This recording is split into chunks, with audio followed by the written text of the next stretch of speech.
అల్లూరు జిల్లాలో విషాదం జరిగింది. జీపులో మంటలు అంటుకుని ఒకరు మృతి చెందారు. సాగులు ఘాట్లో వెళ్తుండగా ఒక్కసారిగా జీపులో మంటలు అంటుకున్నాయి. డ్రైవర్ నియంత్రణ కోల్పోవడంతో జీపు బోల్తాపడి పూర్తిగా దగ్ధమైంది. ప్రాణాలు కాపాడుకోవడం కోసం జీపు నుంచి దూకిన వారిలో ఒకరు మృతి చెందగా మరికొందరికి గాయాలయ్యాయి.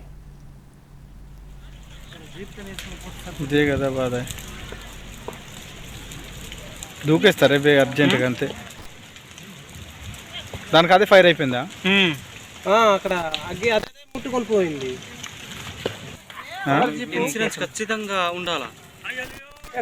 ఎవరెవరు దెబ్బలు కొంచెం ఏమీ లేనట్టుగా అయిపోయింది. ఆడే ఎక్కువ దూకేస్తే రోడ్లో పడిపోయాడు. దాన్ని ఆడికి ప్రాణం అల్లూరు జిల్లాలో విషాదం జరిగింది. జీపులో మంటలు అంటుకుని ఒకరు మృతి చెందారు. సాగులు ఘాట్లో వెళ్తుండగా ఒక్కసారిగా జీపులో మంటలు అంటుకున్నాయి. డ్రైవర్ నియంత్రణ కోల్పోవడంతో జీపు బోల్తాపడి పూర్తిగా దగ్ధమైంది. ప్రాణాలు కాపాడుకోవడం కోసం జీపు నుంచి దూకిన వారిలో ఒకరు మృతి చెందగా మరికొందరికి గాయాలయ్యాయి. ఇదే కదా బాధ. దూకేస్తారే అర్జెంటుగా అంతే. దానికి అదే ఫైర్ అయిపోయిందా? అక్కడ అగ్గి అదే ముట్టుకొని పోయింది. ఇన్సూరెన్స్ ఖచ్చితంగా ఉండాలా?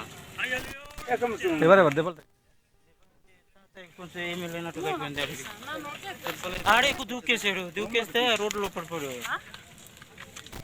దాన్ని ఆడికి ప్రాణం